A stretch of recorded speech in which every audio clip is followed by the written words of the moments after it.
Hey guys, Beth Murphy here. Been dying to talk to you about something. I just had my weekend, so I'm all nice and rested and excited about Monday morning.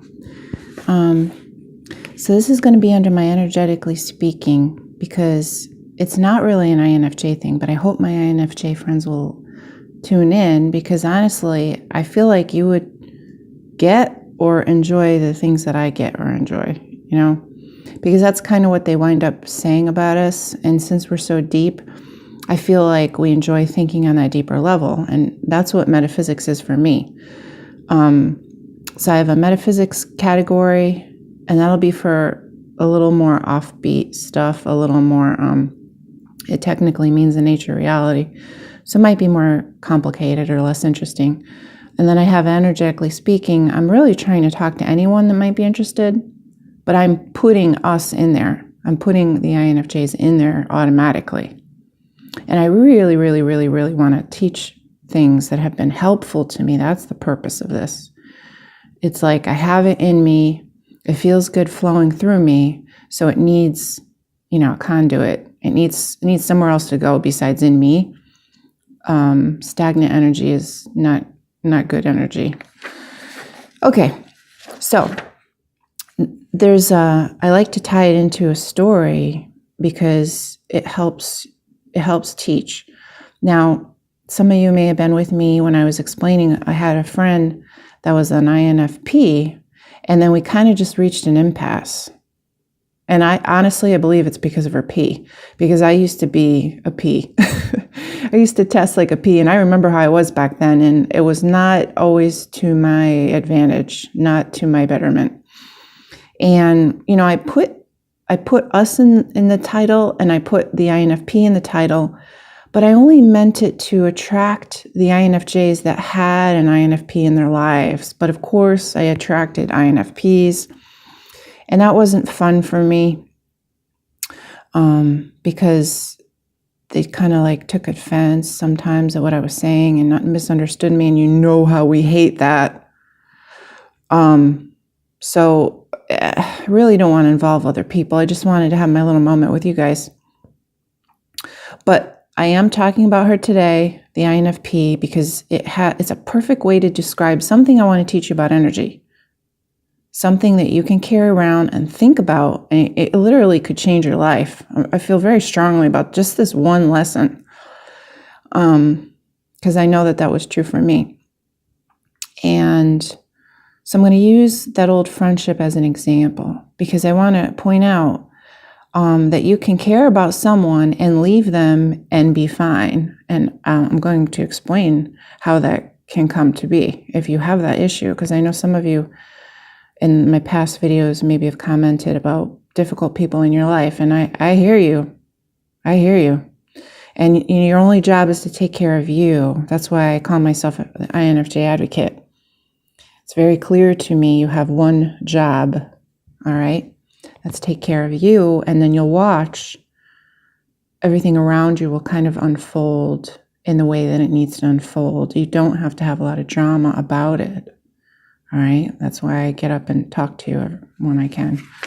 Okay, so I'm going to explain about the INFP separation, the friendship, in case you, it'd be a good example for you to see how I did this. And it actually does itself. A relationship will separate itself. Your job is to just recognize the signs so you become okay with pulling out. You'll know why, and then you won't have that guilt that INFJs can have because we're so damn empathetic. And I did a door slam video about that, quote unquote door slam. I don't actually think we're doing that. In the video, I said, I think we, I'll speak for myself, but I think the door is open. We just need to see different behaviors out of you, right? If you do have to let go of someone. But my point in the door slam video was, hey, be careful, because you're having your own experience, but you're also having their experience of you because of your empathy. So if you if you lost your patience and lashed out, well, then you carry that with you and you feel guilt about it and you read it off of them. And, so that was my cautionary video about quote unquote door slamming. There's a gentler way to walk away. All right. And the answer is clear. It's time to walk away when they're taking more from you than you prefer to give. And there doesn't have to be any bad feelings. So first, I have to kind of set you up and explain what's mechanically occurring in your reality. And this is why this is called Energetically Speaking. All right, so that's what this video poses to answer, like how to walk away from someone and why you don't have to feel guilty about it. All right, so let me just try to teach you something. And then I'll relate it to a real world experience so you can remember it. When you walk around every day in your life, who you are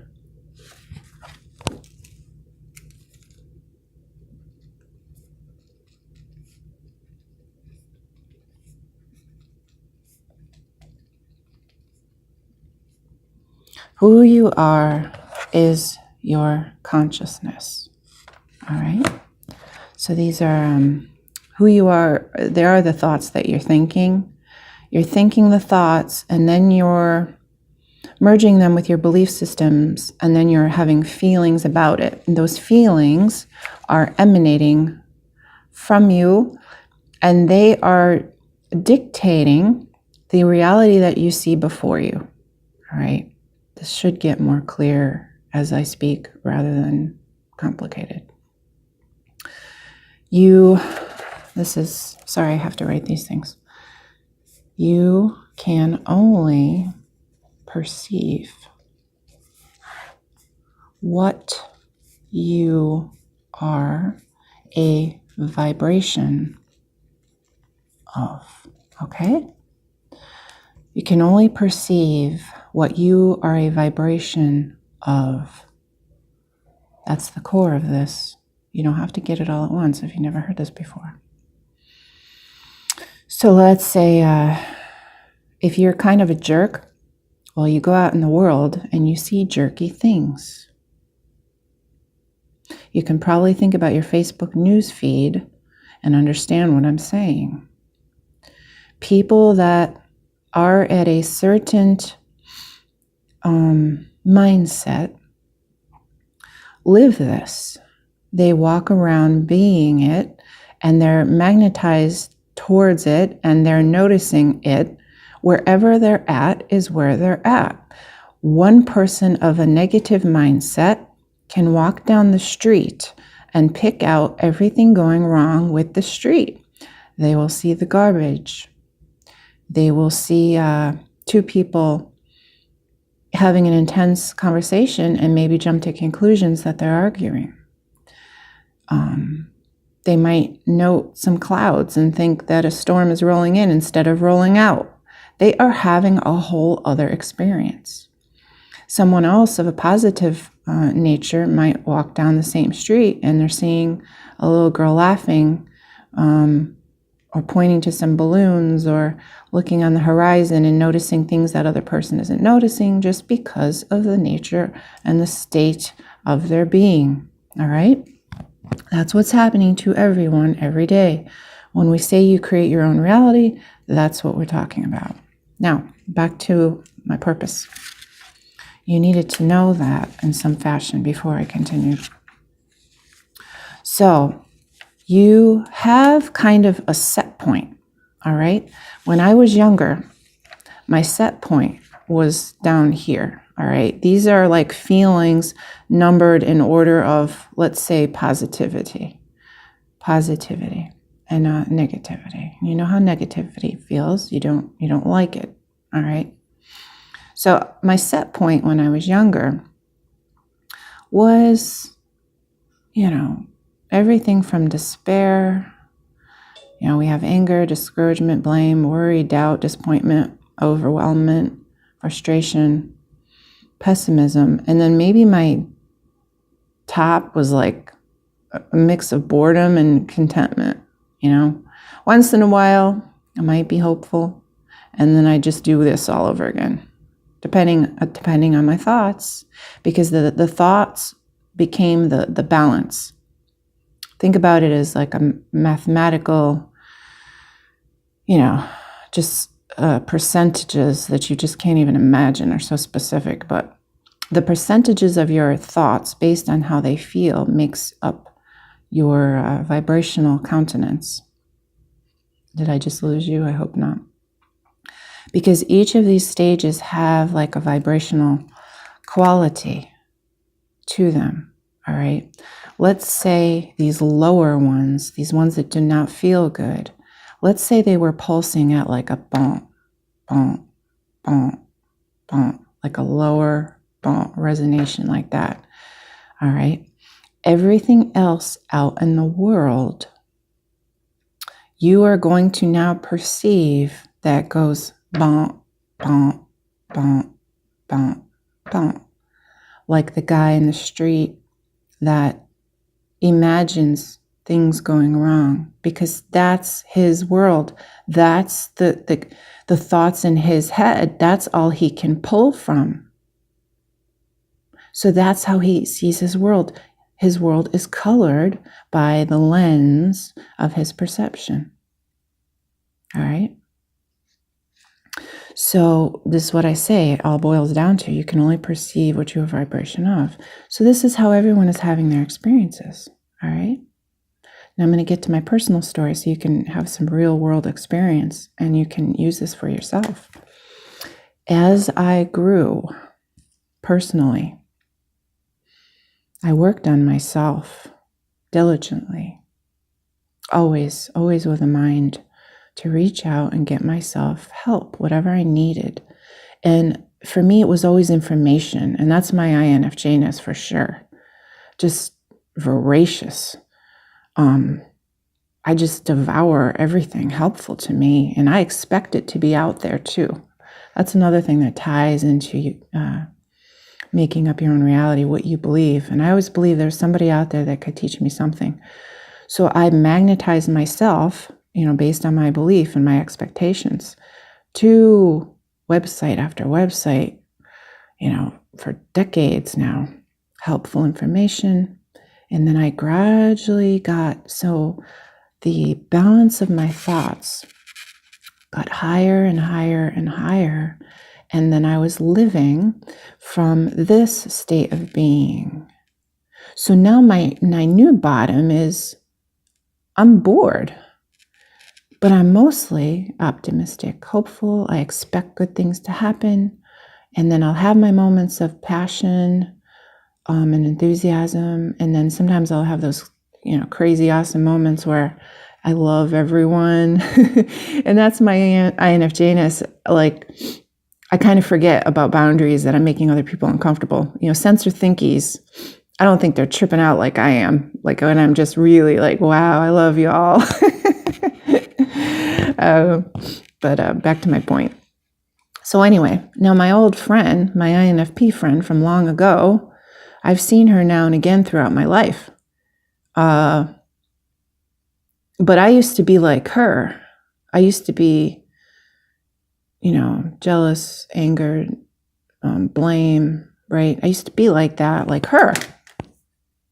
And then again, I would not see her for 15, 20 years, and then I'd grow, and then I could hook back with her.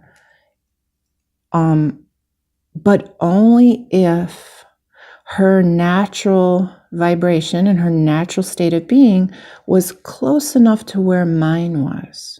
All right. So I had just seen her for the past 5 years. We were able to maintain a friendship because she was a little bit not as powerlessness and despair, fear, grief. She was a little bit not as much that, and she moved up a bit. And I wasn't quite where you see me now today, as you know me, which I'm pretty much up here. Okay. So when you say you grow apart, that's what is actually happening. You are having a different state of being that is not harmonious anymore. If you and your whoever you're thinking of get too far away. There's a technical, like a physical, energetic thing that you can't see with your eyes that's occurring that makes you not be able to come together anymore. You're too far away. So now we had some we had some middle years where we were cool, and I was actually helpful because I love teaching what I know. I love feeling good. I wish everyone could feel good. And especially with my friend, because I was down there, I knew how she felt, and she knew I knew it. But sometimes she would just be so, she was stuck in the victim things, very damaging, very damaging. Someone that, one of the INFPs commented in one of my videos that INFPs enjoy feeling, what did he say? They enjoy unhappiness. It's like, okay, but I don't have to stay here and watch you do that, So anyway, when we were not that far apart, I could reach back and encourage her because she still had an ear to hear me. She wasn't that far away from me, but she made some bad decisions. Not bad. She made decisions that were not going to further her along. There is really no good and bad. She made some decisions that would not allow her to continue going up the scale. No judgment, all right? Just saying. So she lagged, all right? And then I didn't. I kind of kept catapulting because I kept making decisions that were good for me and helpful to me, and positively oriented for me. So I kept moving further away. Now, here's the clincher.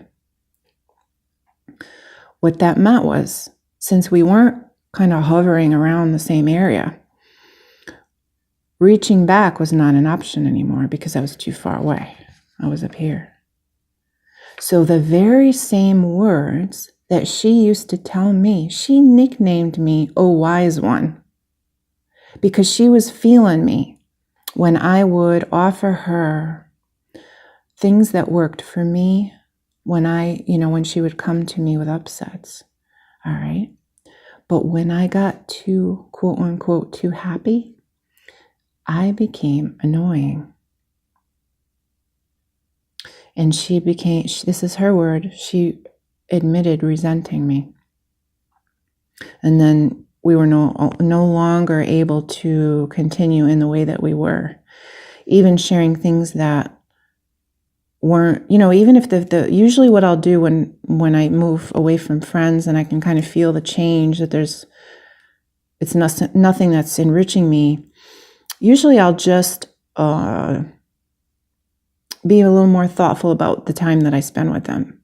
Because I don't want to be with them and not loving them as much as I can either. That's not good for either of us. So if someone, let's say I grow in a particular way and they don't, and maybe there's kind of being, I don't know, sorry to use the word petty, but if they talk behind people's backs or something and I don't enjoy that, I'm just going to not see them as often because I don't want to be with them and then think those bad thoughts about them, because that's not fun for them. Certainly not worth my time. So it doesn't have to be a big deal. I just kind of maybe I'll just see them once a year when I can still be in appreciation of them. But I had, my friend, we had a history, so I was more reluctant to kind of step away from her. And I noticed she was imploding and pulling away from me. And it was at this crossroads where she could have looked in herself and saw the source of the anger, that it was originating from her. But she didn't. She put it on me, and therefore we couldn't be friends any longer. And that's okay. And when I say she put it on me, because I know you're like me, you're not making assumptions, you'd rather know what I was talking about. She used the word resent. She said she felt like she had to be near perfect to hang out with me. These were all stemming from her, unworthiness. See, because I can only listen to her complaining for so long before I show her something that I've learned, because I was down there, and I know that if she changed her thoughts, her life would change. But she's not ready, and that's okay. And that's where I want to tell you, this isn't just about me, not just talking to hear myself talk. What I'm saying is, you'll know when it's time to step away, because you don't want the relationship to get ugly. You want the relationship to have something, in case your person changes. Now, I know I hurt my friend's feelings because I told her the truth. There is no truth. I told her my truth. And my truth was, give up the anger and call me. And I know that she can't give it up because she doesn't know how. And it's a tool that she's been using for a very long time. And then plus, because I know this person, I know like what's behind the scenes. I know why she's angry from childhood, stuff like that.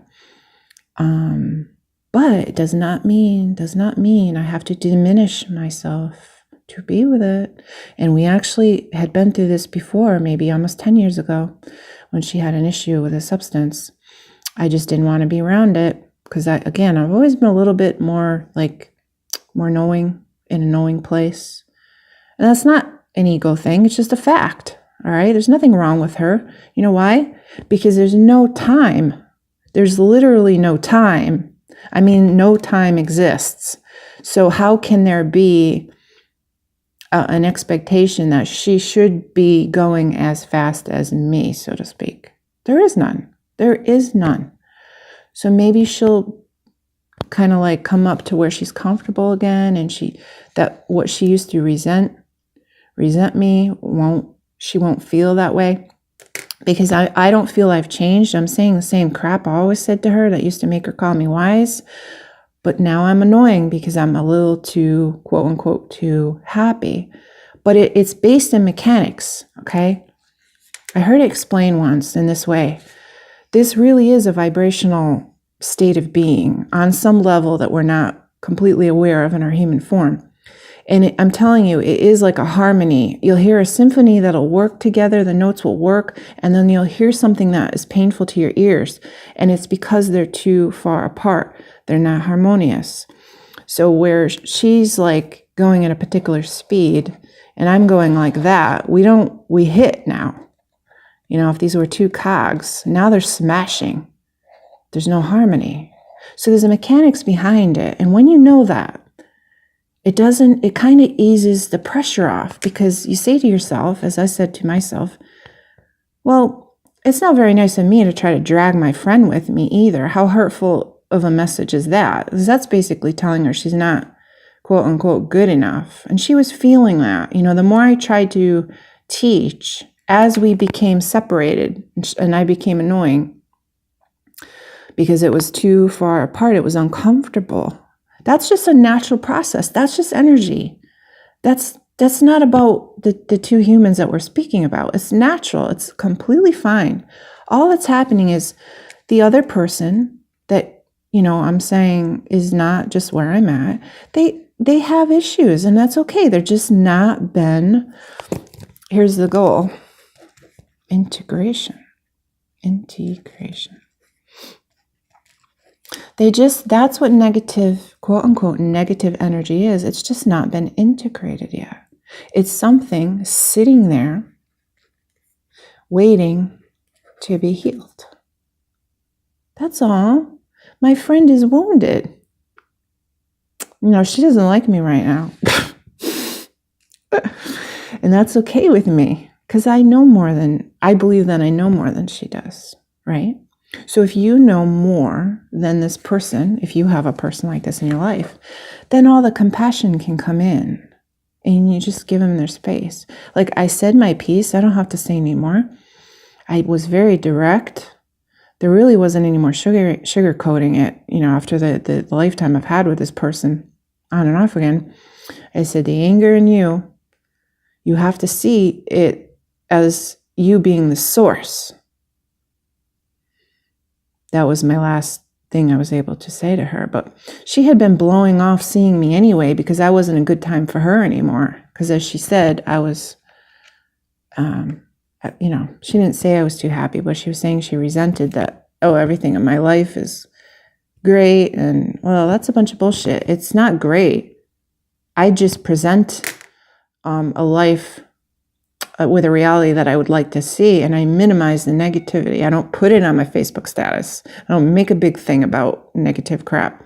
But because I was not, she's just too far apart. So saying that stuff would only be an insult to her. And again, we were friends. We were very close. We used to talk often enough, maybe 3-4 times a week for years. So, but this part, the separating, that took like 5 months. Didn't happen overnight, but I could feel her pulling away. But you got to let him go. Let him go. Because after you get too far apart, you're only going to hurt each other. You do not need to do that. So pull away as soon as you sense that this is happening. All right. And then let them have that. Don't judge them. They need this. These are their coping mechanisms. They need that. All right. For the same reason, I wouldn't try to take people's guns away. All right. I don't talk much about stuff like that. I don't think much about that. But the people want guns because they're scared. You got to deal with the fear. It's not really about guns. People are they're afraid out there. That's why we have a lot of crap going on in the world. But when I talk about crap in the world, I'm not really in the world. I'm kind of looking at it like an observer. I like to think I'm from another planet. All right. Yeah, I'm from the INFJ planet. I'm very happy there. So that was my lesson. I hope you got that. Sometimes I talk fast. Hopefully I didn't talk in circles. I wasn't supposed to write on my paper. This is my copy. I doodle. I doodle. So that was that. And now we also have to still want to talk about my husband, the sensor thinky. Oh man, it's fun. When I'm in a good mood, it's fun to talk about the craziness of two people living from two different perspectives. When I'm happy, it's amusing. All right. Thank you guys for hanging out with me. Have a great day. Bye.